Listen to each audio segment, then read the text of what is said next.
आप देख रहे हैं अमेज नाउ।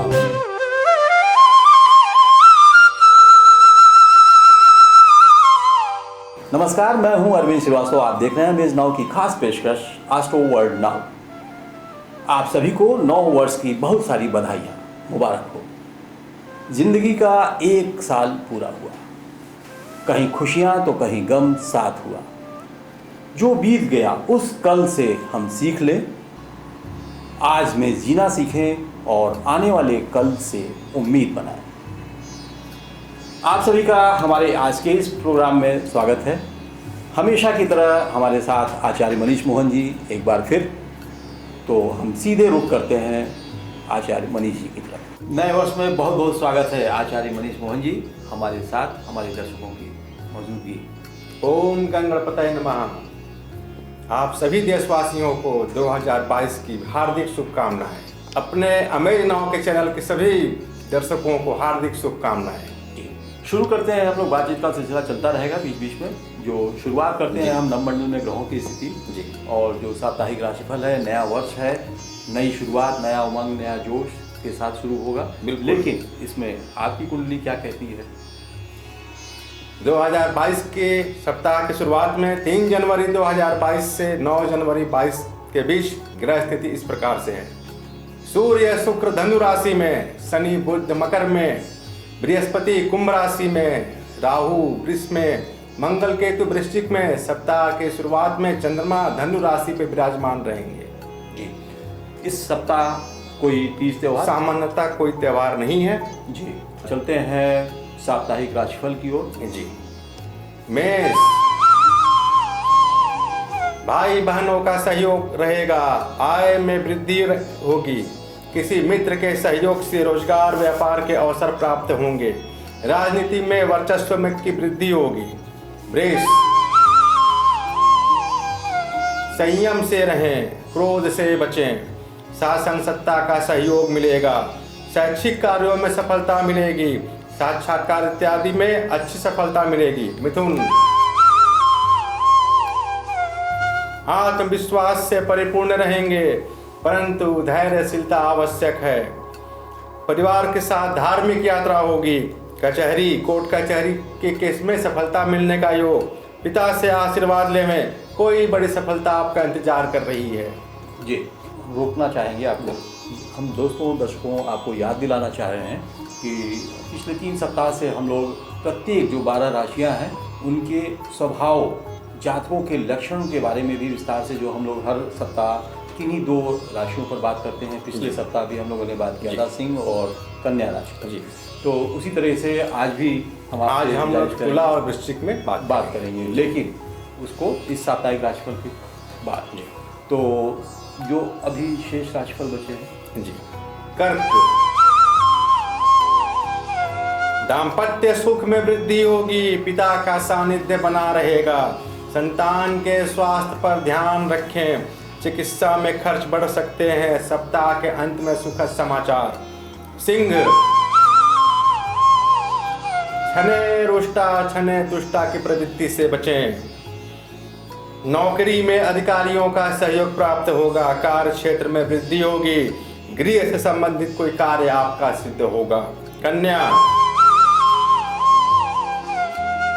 व्यर्थ के वाद विवाद से बचें, माता का सानिध्य मिलेगा, किसी पैतृक संपत्ति से धन की प्राप्ति संभव है, आत्मविश्वास में अच्छा वृद्धि होगी, विद्यार्थियों का उत्तम समय। थोड़ा सा रुकना होगा। एक कॉलर है, ये हैं ब्रिजेश यादव जी हैं गोरखपुर से, और इन अपनी पुत्री लावण्या के विषय में जानना चाहते हैं, उसके भविष्य के बारे में। जी, इनको सुन लेते हैं। गुरुजी प्रणाम, मेरा नाम ब्रिजेश कुमार यादव, मेरी पुत्री का नाम लावण्या यादव, जिनका जन्म दिनांक 22 नवंबर सन 2011 को हुआ था और जन्म स्थान था जलालपुर जौनपुर। मैं उनके भविष्य के बारे में और उनके शिक्षा तथा कार्य क्षेत्र के बारे में जानना चाहता हूँ। जी, ब्रिजेश कुमार यादव जी, आपने अपने पुत्री लावण्या के बारे में बताया। जन्म तिथि 22 नवंबर 2011, सुबह 4:22 जौनपुर। ब्रिजेश जी, आपकी बेटी का लगन निकला तुला, राशि आई कन्या, हस्त नक्षत्र के तृतीय चरण में जन्म हुआ है। वर्तमान महादशा मंगल में चंद्रमा। राहु इनका शुरुआत होगा 11 जनवरी 22 से 29 अप्रैल 24 के बीच। राहु रहेगा, तब तक इनके स्वास्थ्य पर थोड़ा ध्यान दें। भविष्य इसका काफ़ी अच्छा रहेगा, शिक्षा क्षेत्र भी अच्छा है। इसको ज्योतिष उपाय में एक पन्ना 5-6 रत्ती का गले में इसको धारण कराएं। हरि कृपा। जी, विजय जी के बारे में जैसा कि हमने बताया जी, आपने बताया ये मिर्जापुर चुनार के रहने वाले हैं, इस समय वहाँ पर ये काम कर रहे हैं। जी जी। बच्ची का जन्म आपने बताया जौनपुर में। जी। तो फिर चलते हैं शेष जातकों के शेष राशिफल की ओर। जी। तुला, कला या संगीत के प्रति रुझान बढ़ सकता है, परिश्रम अधिक रहेगा। नौकरी में सावधानी से कार्य करें, गृह में सुख शांति का अनुभव करेंगे। वृश्चिक, शैक्षिक कार्यों में रुचि बढ़ेगी, बौद्धिक कार्यों से धन की प्राप्ति हो सकती है, उच्च पद की प्राप्ति हो सकती है, परंतु किसी दूसरे स्थान पर जाना पड़ सकता है। धनु, घर परिवार में धार्मिक कार्य संभव, पारिवारिक जीवन सुखमय रहेगा। नौकरी में अतिरिक्त जिम्मेदारी मिल सकती है, जीवन साथी का सहयोग रहेगा। एक और कॉलर है, ये उनका नाम बहुत क्लियर नहीं हो रहा है, विजयकांत हैं या मृगेंद्रनाथ त्रिपाठी जी हैं ये जी। ये अपने विषय में कुछ जानना चाहते हैं, इनको भी सुन लिया जाए। जी, ये कॉलर जी। प्रणाम पंडित जी, मेरा नाम विजयकांत तिवारी है। मेरा जन्म 18 अप्रैल 1988 दिन सोमवार सुबह 4:10 हुआ है, ग्राम शेरपुर, जिला आजमगढ़। मेरी समस्या ये है कि मैं कुछ भी करना चाहता हूँ, लेकिन मुझे फाइनेंशियल प्रॉब्लम लगातार आती ही रहती है। तो कृपया मेरा मार्गदर्शन करें कि कैसे मेरा फाइनेंशियल प्रॉब्लम मेरी सॉल्व हो सके। त्रिपाठी जी, आपका जन्म तिथि है 18 अप्रैल 1988। आपने बताया सुबह 4:10 आजमगढ़। सुबह आपने बताया भोर में। आपका लगन निकला मीन, राशि आ रही है मेष, भरणी नक्षत्र, चरण चतुर्थ, वर्तमान महादशा राहु में शनि 4 फरवरी 2024 तक। आपने प्रश्न किया आपको फाइनेंशियल प्रॉब्लम बनी रहती है, आगे क्या करें। त्रिपाठी जी, 16 मार्च के बाद राहु में शनि में जब बुध आएंगे तब आपका थोड़ा सा सुधार संभव है। 16 मार्च के बाद आपको ज्योतिष उपाय में देसी मूंगा 10 से 12 रत्ती का दाएं हाथ के अनामिका में कांसे की मुद्रिका में धारण करें। हरि कृपा। जी, तो अब जातकों के शेष राशिफल की ओर चलते हैं। जी। मकर, आपकी राशि में इस सप्ताह शनि और बुध हैं। कोई बड़ी सफलता आपका इंतजार कर रही है, कोर्ट कचहरी के कार्यों में विजय, कोई धन संबंधी नए कार्य बनेंगे, यात्रा आपकी हो सकती है। कुंभ, आत्मविश्वास से परिपूर्ण रहेंगे, कार्य क्षेत्र में विस्तार का योग, व्यर्थ के वाद विवाद से बचें, आंखों के रोगों से थोड़ी सावधानी, विद्यार्थियों के लिए उत्तम समय, परीक्षा में सफलता का योग।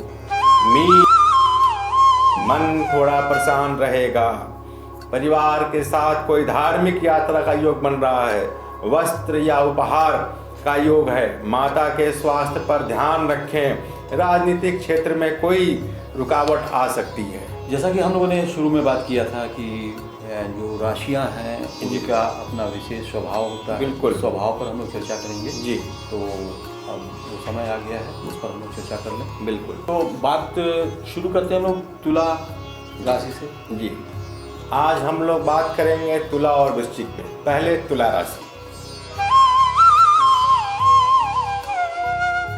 इस जातक की कुंडली में चंद्रमा तुला राशि में होता है, उसकी तुला राशि होती है।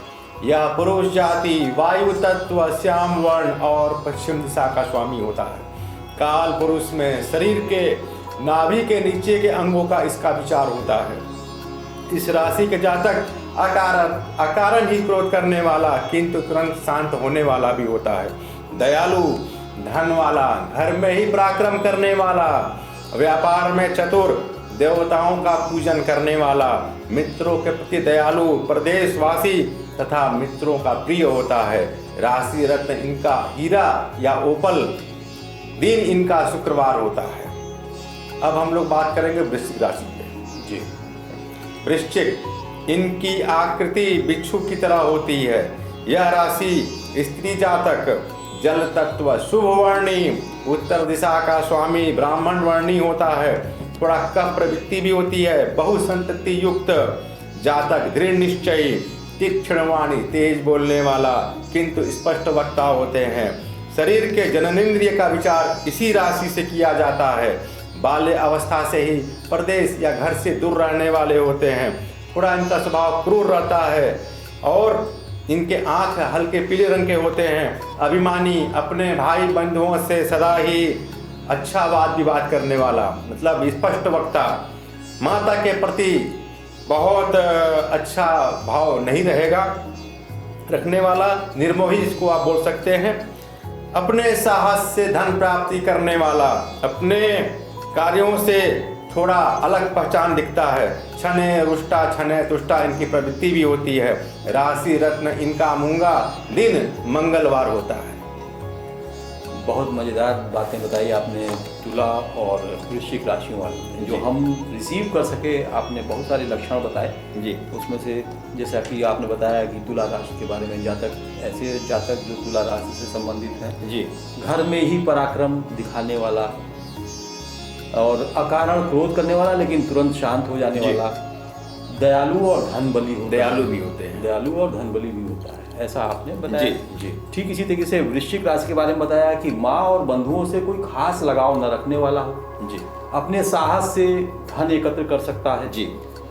तीक्ष्ण वाणी युक्त और स्पष्ट वक्ता। तो ये खासियत वृश्चिक राशि। बहुत बहुत धन्यवाद आपका, आपने बड़ी ही व्याख्या किया है और विस्तृत व्याख्या इन दो राशियों की प्रभाव लक्षण। तो समय हम लोगों को एक बार फिर चेतावनी दे रहा है। आगे वाणी हम लोग यहीं पे बंद करते हैं अपनी बातचीत को, तो हमें विदा लेना होगा अपने दर्शकों से। ओम गंगणपतये नमः। पहले के तर्कश में कोशिश का वो तीर जिंदा रहे, हार जा चाहे सब कुछ जिंदगी में, लेकिन फिर से जीतने की उम्मीद जिंदा रहे। तो ये थे आचार्य मनीष जी, जिन्होंने हमें बहुत कुछ बातें हर सप्ताह की तरह इस बार भी बताया। बहुत सारी गूढ़ बातें, गूढ़ रहस्य बताया। और अब एक बार फिर से हमें आपसे विदा लेना होगा। अगले सप्ताह आज ही के दिन इसी समय हम फिर मिलेंगे। तब तक के लिए हमें दीजिए इजाज़त। नमस्कार।